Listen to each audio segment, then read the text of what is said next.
Welcome to Monster Man. We're in the South Pole today, ladies and girls. We're cold. Ladies and girls. Even though it's going to be like springtime when this episode comes out, we're going to talk about is it the Antarctic? It's the Antarctic, the South Pole. The South Pole. Is that where the penguins are? The South Pole. I don't think there's anything over there. I think there's just an alien base.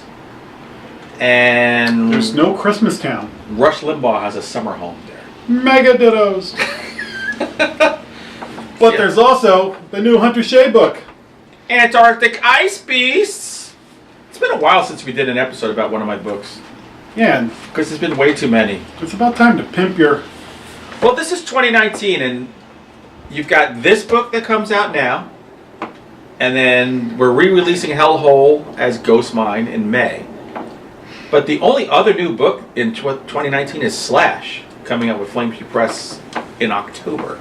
So that's it. When did Creature come out? Last year, 2018 in September. And people are calling that like your masterpiece. Yeah, I feel like I should just stop while I'm ahead right now and just not do any more. But whatever. This looks like classic Hunter Shea to me. I haven't read this one yet. This looks like my size book. It's your size. It's a novella. So it's under 70,000 words. From Severed Press. And Severed Press, they specialize in certain things. 144 pages. That's all you need. That's all you need. That's about how far I am into Creature right now. So, when we were talking about this particular book, he wanted something. He wanted like a Lost World kind of book. And I know with Severed Press, a lot of their Lost World books deal with dinosaurs. So I said, I don't want to do dinosaurs. I liked dinosaurs when I was 7. I haven't really liked them. It's kind of not my thing. So I said, all right, can I do like a Lost World in the South Pole? He's like, sure. Go do a Lost World in the South Pole. But I also didn't want to do like Animal Bird and finding Nazis and all that stuff that goes on. So I didn't want to necessarily do that.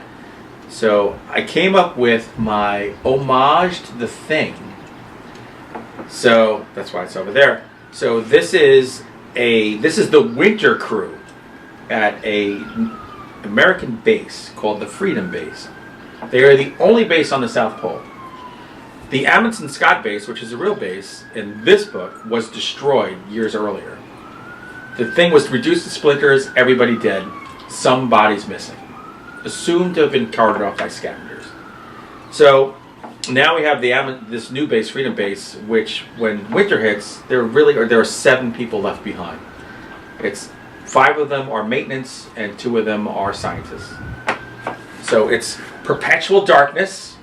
So when we have summer here, it's winter down there. So June is the winter of hell. That's what it starts with. Yeah, I can't imagine winter being nice in a place like this. No, winter is terrible. The more research I did, you have to be freaking insane to work in the South Pole. I think people who live in Minnesota are crazy. So forget... Minnesota would be like living in Tallahassee, where you get all your exorcism supplies, compared to the South Pole. So there were 7 people left behind. There's a husband and wife. So the husband, Rob Nichols, he's kind of in charge of the maintenance side and the base itself. And his wife is, she's a climatologist. And while they're in there, and they know it's going to be dark for the next few months. The temperature is about minus 100 degrees. They're getting hit with this squall of a storm, which you might all think that the South Pole is full of snow and storms, but because it's so inland, it's not. It's typically they get a couple inches of snow, and the storms don't really hit there because of where it is. Really? Yes. Believe it or not. I learned something. I learned something too.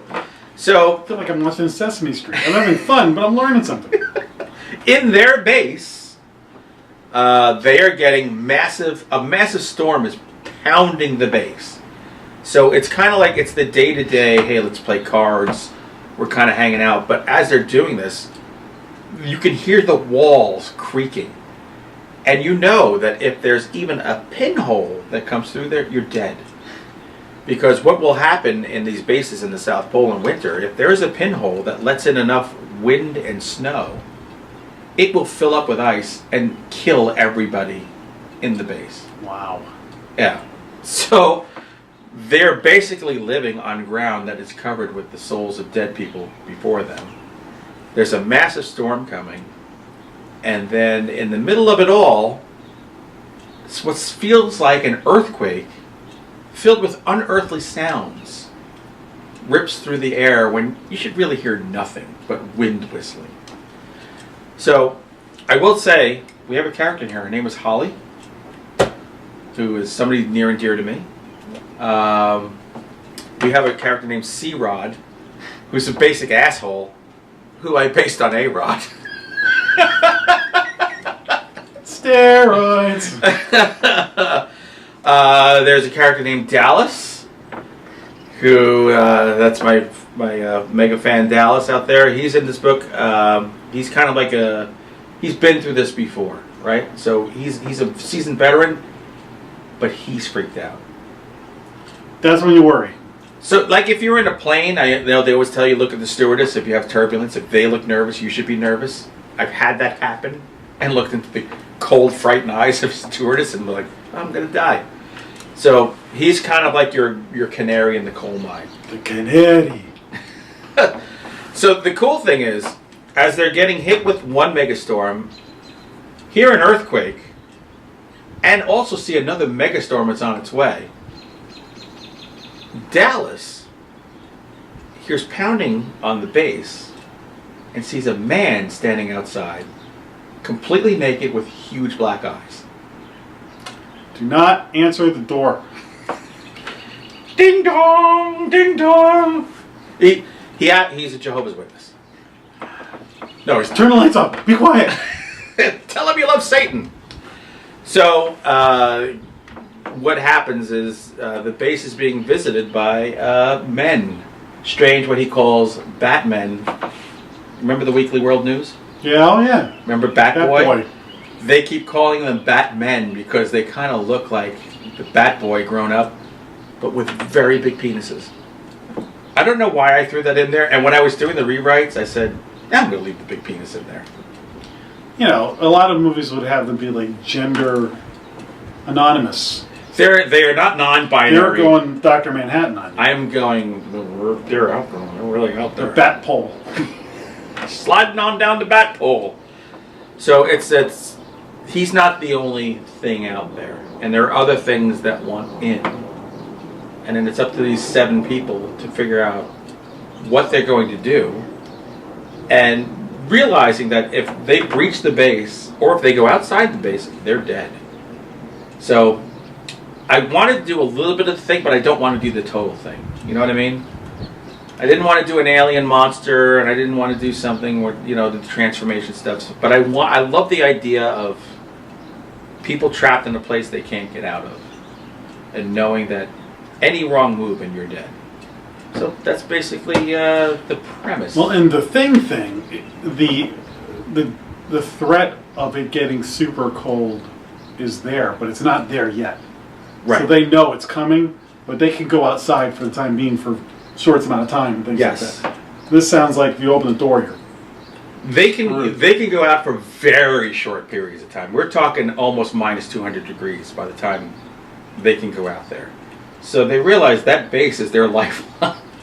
I just remember David Letterman taking like water and splashing it when it's really cold out and watching it like freeze, and that's nothing compared to this. No, this is like the snot freezes in your nostrils, and your eyeballs will freeze when you're out there. And just imagine if that happens and you find out your base is not only has a storm coming, but it's surrounded by things that don't belong. The bats, it's cold. The Batmen. The Batmen. It's their shrinkage. There is no shrinkage. That's a scary. This is what makes them supernatural, because they have longage. The colder it gets, the longer they get. No, I will tell you, they are all identical, and their schwanzes are the same size, which somebody makes a note of in the book. So you can't tell one from the other. I love reading her books because you'll put something like that in there, and I'll be like, "Where is he getting this stuff?" I was just telling Jack, when I was writing this book, I had to wake up at 4:30 in the morning to get my writing in. It's kind of weird. It kind of goes in a weird place. But I think I make it clear where it goes, but I love some of the reviews when they have no concept of where it was going or what I was doing. But I'm like, you win some, you lose some. Well, sounds like a blast. Congratulations. It's all action, man. It's all about the action. It's all fun. Very tongue-in-cheek. The cover is a POV from inside the mouth of a monster. An ice beast, one might say. Almost ass blaster like in the... Oh my god, I need a new cover. Oh, I'm an ass blaster. Well, you know what? That's one of our most popular Final Guys episodes, so maybe I should promote that this is a bunch of ass blasters in the South Pole. I never went that far as ass blasters, but maybe I should.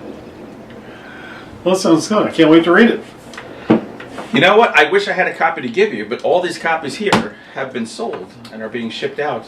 So I should go to huntershea.com or amazon.com? You absolutely should, or you can download it on Barnes & Noble and Kobo and iTunes or wherever else you get your books. So it's an ebook and it's in trade paperback right now.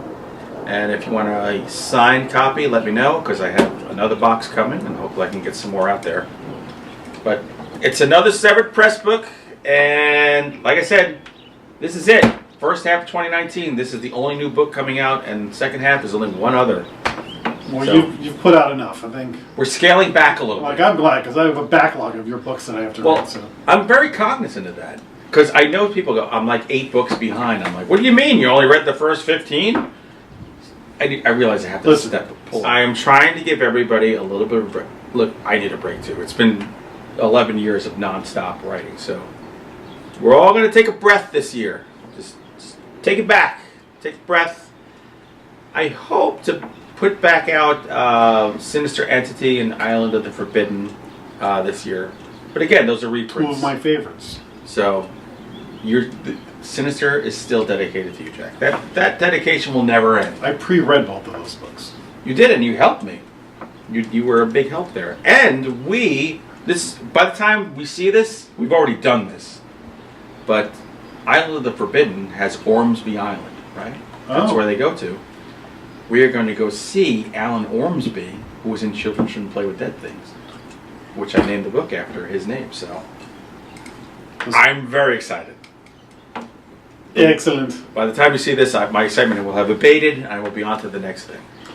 All right, go get this book, and then give them good reviews on Amazon and Goodreads and all that stuff. If you want swag. HunterShea1@gmail.com if you want some buttons. We got stickers. And you live in the United States. Don't tell me you live in Slovenia or something like that. Continental United States. United States, where I can put one stamp on and send it right out. Let me know, and I will send you some swag. And I thank you for reading my bizarre crap. And with that, we will see you next time on Monster Man. Monster, Monster Man, Monster, Monster Man.